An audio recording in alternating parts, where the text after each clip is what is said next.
Life inside the White House revolves around authority advantage and discretion. But what really takes place behind closed doors when the cameras stop and the public's focus fades? From John Kennedy's famous soirees with Hollywood elites to Franklin Roosevelt's secluded retreat at Warm Springs, these instances unveil a rarely seen aspect of the presidency. Even Richard Nixon, known for his serious demeanor, held gatherings that may surprise you, while Donald Trump's lavish events at Mar-a-Lago redefined luxury in modern times. We must also remember Barack Obama's private getaways, where the 44th president found his own ways to relax. In this video, we offer a rare glimpse into the hidden social lives of America's most influential leaders, where politics takes a back seat and the festivities begin, starting with John Kennedy's exclusive gatherings. John Kennedy, a man whose charisma and charm could illuminate any space, was renowned for hosting some of the most iconic gatherings in American history. These events, frequently held at the White House and the Kennedy family compound in Hyannisport, Massachusetts, were far more than simple social occasions. They were a powerful mix of Hollywood glamour, political intrigue, and admittedly, a hint of scandal that has fueled gossip for decades. Picture entering the East Room of the White House during one of JFK's famous parties, the air heavy with the aroma of fine cigars, the sound of clinking glasses filled with exquisite champagne, and the vibrant laughter of America's elite. The guest list was a who's who of the era, featuring celebrities like Frank Sinatra and Marilyn Monroe mingling with influential politicians and powerful businessmen. It felt as though Hollywood had taken over Washington, D.C. for the night, and no one wanted to miss out. One of the most discussed events was JFK's birthday celebration in 1962. While the public event at Madison Square Garden was memorable, especially Marilyn Monroe's sultry rendition of Happy Birthday, Mr. President, it was the after-party at the Carlisle Hotel that truly captured public imagination. Rumors circulated that Monroe and JFK shared a private moment away from prying eyes. Whether it happened remains uncertain, but the speculation added a layer of intrigue to an already sensational affair. Not to be overshadowed by the White House, the Kennedy family compound in Hyannisport was another prime location for these exclusive gatherings. Imagine sprawling lawns, stunning views of the Atlantic Ocean, and a gathering of America's most powerful individuals enjoying fine wines after a day of sailing. The atmosphere was relaxed, yet beneath the surface, it crackled with political and social maneuvering. Guests included not just Hollywood stars, but also journalists like Ben Bradlee, who later became the executive editor of the Washington Post. Bradlee's close ties with JFK provided him a front-row seat to the inner workings of the Kennedy administration, making these parties a mix of leisure and political strategy. However, it wasn't all about politics. The real intrigue lay in the rumored presence of women who were not the First Lady. JFK's alleged affairs with women like Marilyn Monroe and Judith Campbell Exner, who was also linked to mob boss Sam Giancana, have sparked endless speculation and controversy. Did Exner truly act as a liaison between JFK and the mob? While the truth may remain elusive, the mere possibility adds a dark and enigmatic layer to JFK's legacy. Next, let's discuss the infamous White House pool parties, originally built for Franklin Roosevelt's physical therapy. The indoor pool became a favorite spot for late-night revelry under JFK's administration. These gatherings were anything but innocent, with JFK, his closest male associates, and numerous young women enjoying the president's hospitality. Investigative reporter Seymour Hersh, in his book The Dark Side of Camelot, suggested that these parties were quite wild. One can only imagine the stories the pool could tell if it could speak. The Secret Service, tasked with protecting the president, often found themselves in difficult situations. Agent Larry Newman recounted how women who hadn't been screened by the Secret Service were still cleared by JFK's personal aide, Dave Powers. It became a running joke among the agents, who often wondered what would happen if one of these women posed a genuine threat to the president. This was all part of the high-stakes game of life in Camelot. Alcohol flowed freely at these gatherings, with Jackie Kennedy introducing the practice of having a fully stocked bar at White House parties. This move shocked the public, prompting letters of condemnation. But did it stop the festivities? Not at all. Champagne continued to flow, and the tales became even more legendary. Over the years, rumors of drug use at these parties have also emerged. Brian Abrams, in his book Party Like a President, noted instances of interns being offered amyl nitrite and marijuana, with occasional reports of JFK indulging in these substances. While there is no concrete evidence, such tales add yet another layer to the sensational stories surrounding his private gatherings. Furthermore, Jackie Kennedy's dinner parties were more than mere gatherings. They were enchanting experiences filled with elegance and seduction. The atmosphere was thick with an unspoken allure as Jackie broke the conventions of Washington's social scene. After dinner, she invited guests to linger over coffee, where men and women engaged in flirtation and whispered secrets. The boundaries between formal and intimate blurred as candlelight softened the room, casting a warm and inviting glow. The light illuminated the guests, creating an enchanting atmosphere. One attendee compared these evenings to a waking dream, where the fragrance of blooming flowers mingled with a palpable sense of desire that filled the room. During these moments, Jackie didn't merely host a dinner. She crafted a symphony of subtle seduction, where every glance and touch brimmed with possibility. This was a deliberate contrast to the more hedonistic pool parties. Jackie's gatherings focused less on wild indulgence and more on the art of tantalizing restraint. Let's not overlook Jackie's playful side. At one birthday party, she enlisted the chief usher to dress in drag and impersonate the house mother from Miss Porter's school. These lighthearted moments provided much-needed relief during tense times, adding a touch of humor to the Kennedy legacy. As we leave the glamour of Camelot behind, let's turn to the warm, secluded hills of Georgia, where Franklin Roosevelt sought refuge from the relentless pressures of leadership.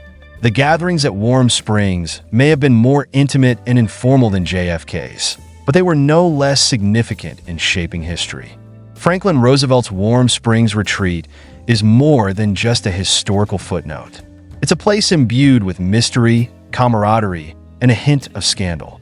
Nestled in the picturesque hills of Georgia, this retreat served as a sanctuary where the 32nd President of the United States could escape the stresses of the Oval Office.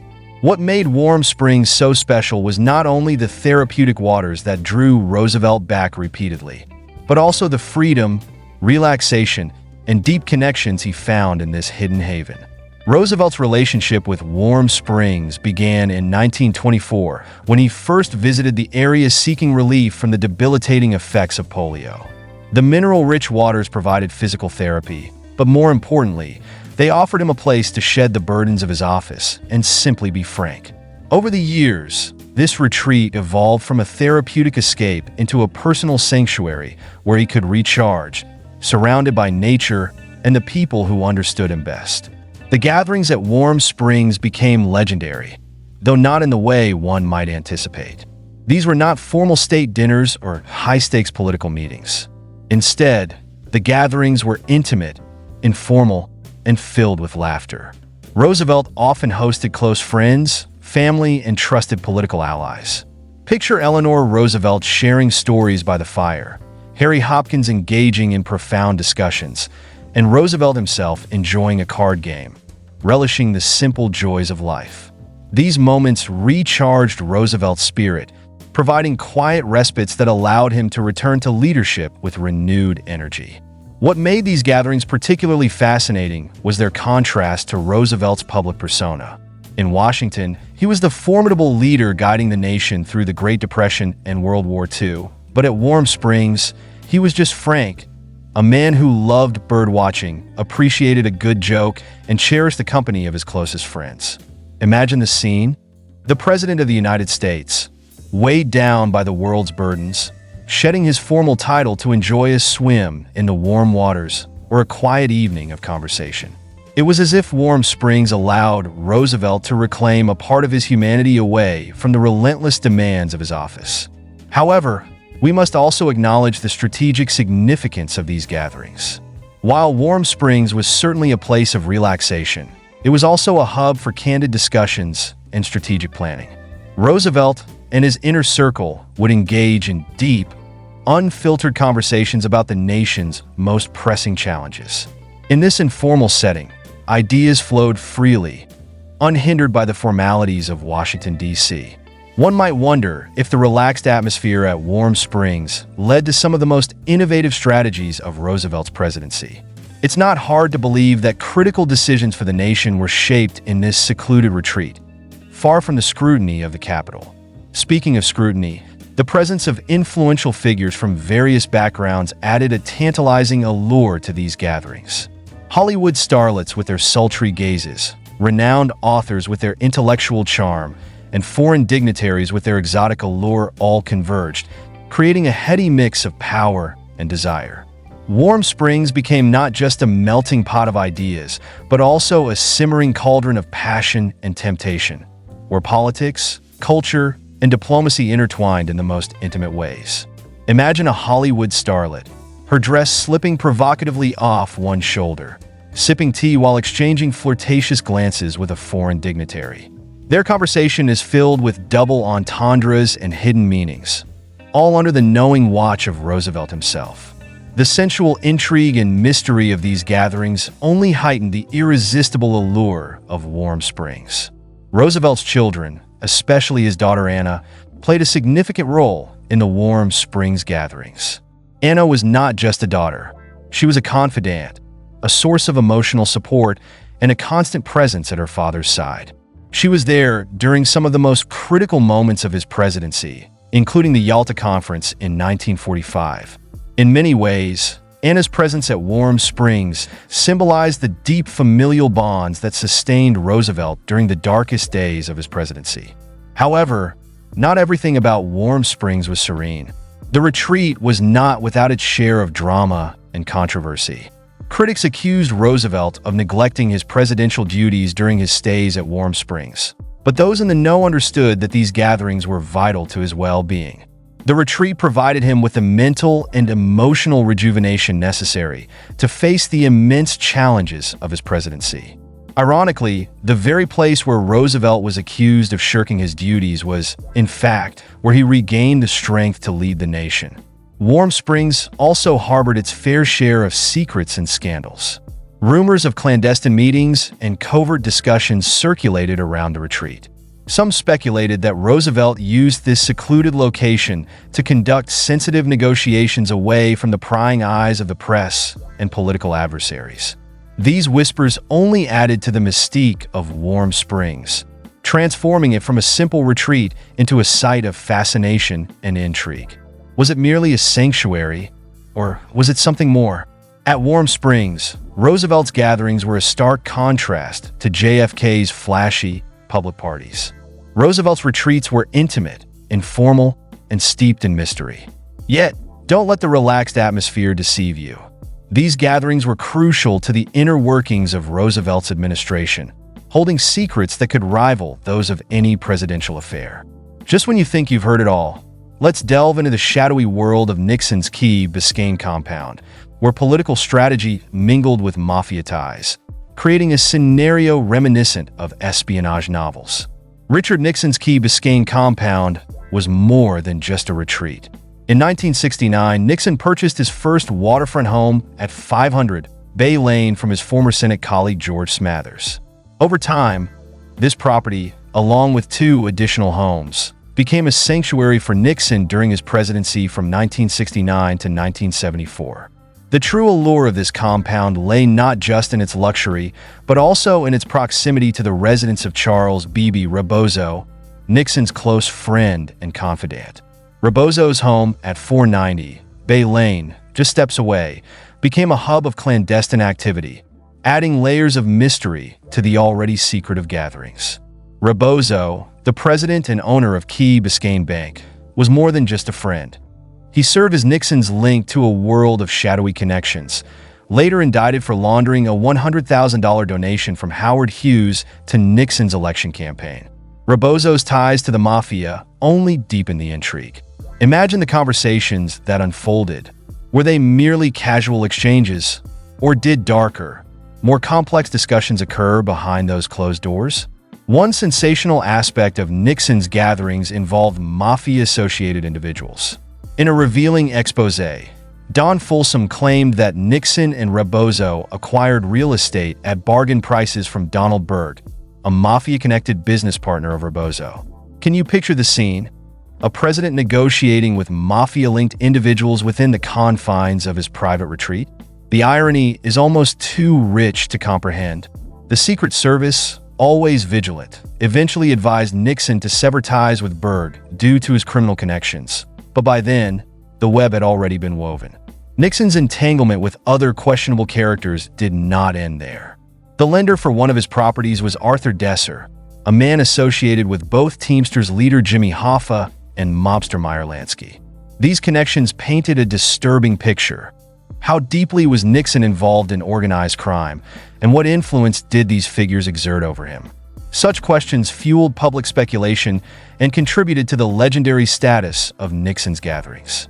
However, it wasn't just mafia connections that added intrigue to Nixon's Key Biscayne retreat. This compound was also the site of high-profile meetings with international leaders. One notable event was Nixon's meeting with German Chancellor Willy Brandt, which allowed for discreet discussions on sensitive political matters, conversations that could shape global policies and alliances. The secrecy surrounding these meetings only fueled further speculation about what deals were made in those quiet corners of Key Biscayne and what strategies were devised away from the press's prying eyes. As the Watergate scandal unfolded, Nixon found solace in the secluded sanctuary of Key Biscayne. Here, he retreated from the brewing storm in Washington. In a bizarre twist, the Department of Defense spent $400,000 constructing a helicopter landing pad in Biscayne Bay, adjacent to Nixon's compound. When Nixon later sold his property, including the helicopter pad, accusations arose regarding whether he had enriched himself at the expense of taxpayers. The scandal continued to grow, adding layer upon layer of controversy and contributing to the mystique of this already infamous retreat. The legacy of Nixon's Key Biscayne gatherings extends beyond his presidency and even permeated pop culture. Remember the 1983 gangster movie Scarface, starring Al Pacino? Parts of it were filmed at the very site where Nixon once strategized his political maneuvers. Though the original building was demolished in July 2004 by Edgardo D. Fortuna, the stories and legends still linger. Nixon's gatherings were about more than just politics. They encompassed power, influence, and the art of secrecy. With limited press access, Nixon was able to strategize and forge deals without public scrutiny, facilitating candid conversations that might not have occurred under the media's glaring spotlight. Picture the whispers, the covert glances, the coded language. This was all part of the complex power dynamics at play in Key Biscayne. Amidst the seriousness, there was also room for indulgence. Nixon's gatherings were seductive social affairs where power and pleasure intertwined. Lavish dinners provided a backdrop for an intoxicating blend of filet mignon, lobster thermidor, and something far more enticing, the unspoken allure of desire. Political allies, wealthy donors, and influential figures didn't just mingle. They flirted with the boundaries of decorum as fine wines loosened tongues and inhibitions. Who knows what secret alliances were formed in those heated moments? What whispered promises and clandestine deals were sealed under the sultry glow of candlelight, potentially shaping the course of history?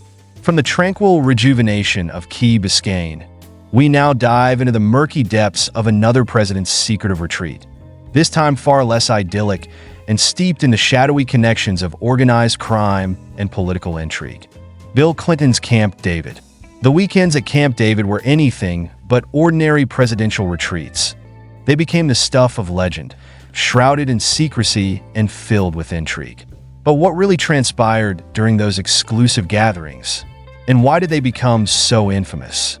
Initially, Clinton wasn't fond of Camp David, finding it too remote and quiet. For the first 17 months of his presidency, he avoided the retreat, preferring the hustle and bustle of the White House. However, as the pressures of the presidency mounted, his attitude changed. By 1994, Camp David had become his go-to escape, a secluded haven where he could let his guard down, perhaps even let his hair down. Unlike his predecessor, George Bush, who enjoyed hosting large parties at the retreat, Clinton preferred a more intimate setting. His guest list was tightly controlled, inviting only a select few to these hush-hush weekends. No aides, no reporters, and certainly no friends of friends. These weekends allowed Clinton to unwind and engage in candid discussions, free from the press's prying eyes and the fear of public backlash. The timing of these gatherings was no coincidence. One of the most notable periods of Clinton's Camp David visits coincided with the Monica Lewinsky scandal.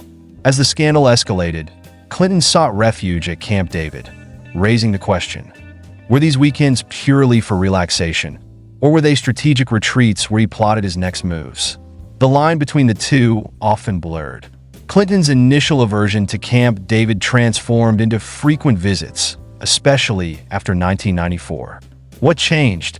Was it the allure of the heated swimming pool at Aspen Lodge or the peaceful contemplation by the fish pond? Perhaps it was Hillary's influence. She surprised him with a Father's Day trip to the retreat, drawing him back into the fold. Hillary's role in these gatherings was significant, creating an environment where her husband could relax and recharge away from the pressures of the Oval Office. High-profile politicians, business leaders, and even celebrities joined the mix. Imagine the conversations, the deals made, the secrets shared in those secluded cabins. What truly occurred during those weekends? The secrecy surrounding Clinton's Camp David gatherings has fueled endless speculation. Were they solely for relaxation, or was there something deeper? These private weekends, though controversial, were essential for Clinton, offering him a chance to escape, regroup, and plan. However, they also raised questions about transparency, the use of taxpayer money, and what it takes to unwind as the leader of the free world. What happens at Camp David, it seems, doesn't always stay at Camp David. As the laughter and scandalous whispers from Clinton's private gatherings fade into history, another president's secret sanctuary emerges, a place where power met peace and the pressures of leadership were momentarily forgotten. Unlike the glitz and glamour of Kennedy's parties, this retreat was a world away from Washington's bustling corridors. George W. Bush's Prairie Chapel Ranch in Crawford, Texas. This 1,600-acre haven was home to some of the most exclusive and secretive gatherings of his presidency. Nestled in the heart of Texas, the ranch provided Bush with a much-needed escape from the relentless pressures of the White House, offering a private, relaxed setting for hosting foreign dignitaries, close friends, and trusted advisors. One notable meeting at Crawford occurred with Crown Prince Abdullah of Saudi Arabia in April 2002. This visit, shrouded in secrecy and speculation, allowed the Crown Prince to visit the ranch, a place Bush cherished, far from the prying eyes of the press. The two leaders engaged in hours of private discussions, exploring their visions for the war on terror. But was this merely another political meeting, or was it an attempt to forge a personal bond that would underpin U.S.-Saudi relations for years to come? The Crawford Ranch wasn't solely about serious diplomacy, though. Bush had a knack for mixing business with pleasure, often taking guests on tours of the ranch in his pickup truck. He relished pointing out his favorite spots, showcasing local wildlife, and sharing a laugh or two. Picture Bush and the Crown Prince, not just as world leaders, but as two men talking turkey, literally on the ranch. Who would have thought that wild turkeys could serve as diplomatic icebreakers? Yet, beneath the relaxed atmosphere, Crawford Ranch became a hub for intense discussions. It was here that Bush and his guests tackled global issues ranging from the Middle East peace process to the fight against terrorism. These conversations were not merely about policy. They involved finding common ground, building trust, and sometimes sparking debates that would influence international relations. The ranch's mystique was heightened by the secrecy surrounding these meetings, with the media kept at arm's length. The world could only speculate about what occurred behind closed doors. What did Bush and his advisors truly discuss? What deals were struck in the Texas heat? The lack of transparency fueled intrigue, transforming Crawford Ranch into not just a presidential retreat, but also a symbol of the hidden complexities of global politics.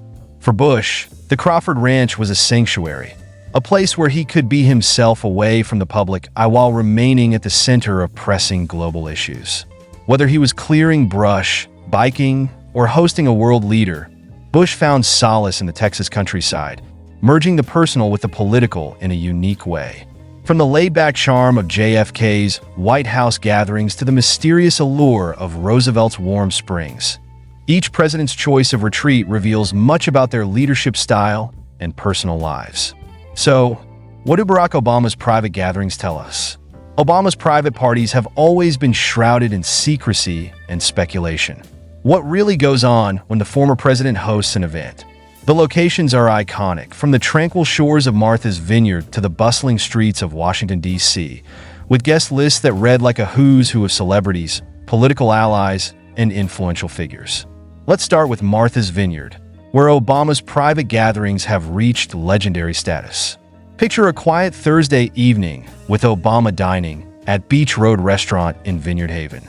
As the sun sets, he takes a seat on the porch overlooking the serene lagoon pond, the air filled with the aroma of upscale cuisine and the sounds of lively conversation flowing as freely as the wine. Who wouldn't want to be a fly on the wall at such an event? The guest list remains a mystery, sparking endless curiosity and rumors. Was it a Hollywood A-lister, a powerful senator, or perhaps both? The next night, as fireworks light up the sky in Oak Bluffs, the Obamas watch from a secluded residence on Seaview Avenue while the crowds celebrate across Ocean Park. The former first couple enjoys the spectacle in private, with whispers swirling about who might be joining them. Could it be an entertainment mogul or maybe a tech billionaire? This secrecy only enhances the allure. But it's not all high-profile dinners and exclusive fireworks displays. Sometimes Obama simply wants to bowl. Yes, you read that right. A former president knocking down pins at the Barn Bowl and Bistro, the island's only bowling alley. Imagine him casually dressed, laughing and joking with friends while Secret Service agents discreetly ensure his privacy. There's something amusing about the image of Obama, known for his smooth diplomacy, focusing intently on scoring a strike. Then there are the golf games at Farm Neck and Oak Bluffs. One day, he's hitting the links with NBA stars like Steph Curry and Ray Allen. The next, he's paddling across Edgartown Great Pond, perhaps contemplating whether to purchase a sprawling estate there. The thought of Obama, once the most powerful man in the world, casually deciding on a 30-acre property as if it's just another day, is almost too good to be true. Whether at a star-studded party in Washington, D.C., or a laid-back evening on Martha's Vineyard, one thing is certain. The mystique surrounding Obama's private gatherings will continue to captivate and intrigue us. After all, who wouldn't want an invitation to one of these exclusive events? Now, let's turn to Trump's opulent Mar-a-Lago events. The Grand Ballroom at Mar-a-Lago is more than just an architectural marvel. It's the epicenter of some of the most talked-about events in recent memory. One notable occasion was the Halloween party of 2023. Imagine Trump, under the shadow of a $250 million lawsuit from New York Attorney General Letitia James.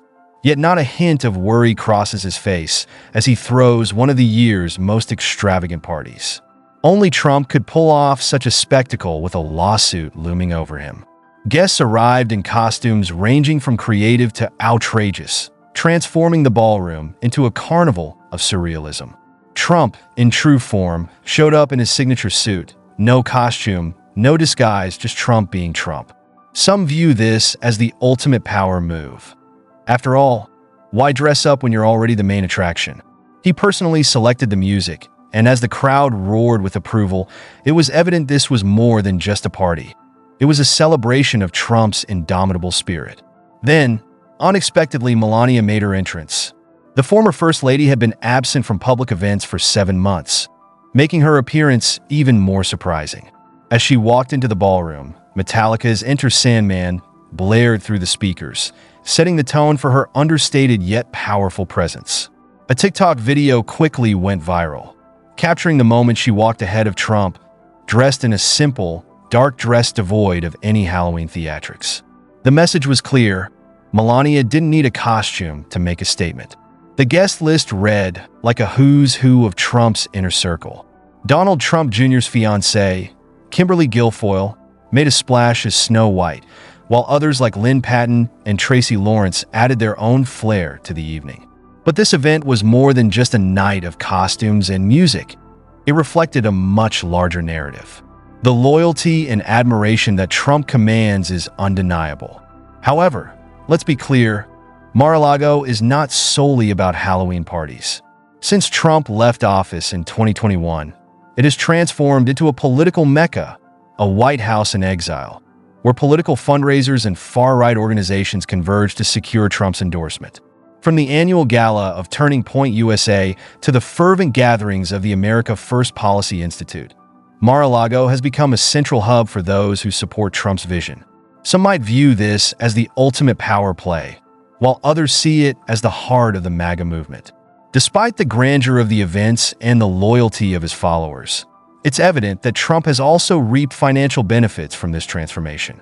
Mar-a-Lago's profits have surged, with membership fees skyrocketing to $600,000 in 2022. The estate has evolved into more than just Trump's residence. It symbolizes his enduring influence and serves as a lucrative source of income. So, what is the real allure of Mar-a-Lago? Is it the luxury, the exclusivity, or the opportunity to be part of something greater? For many, it encompasses all of these elements. Mar-a-Lago has become more than just a venue. It represents Trump's legacy, where applause is perpetual and the spectacle never fades. If you enjoyed this video, check out our other fantastic videos on the channel.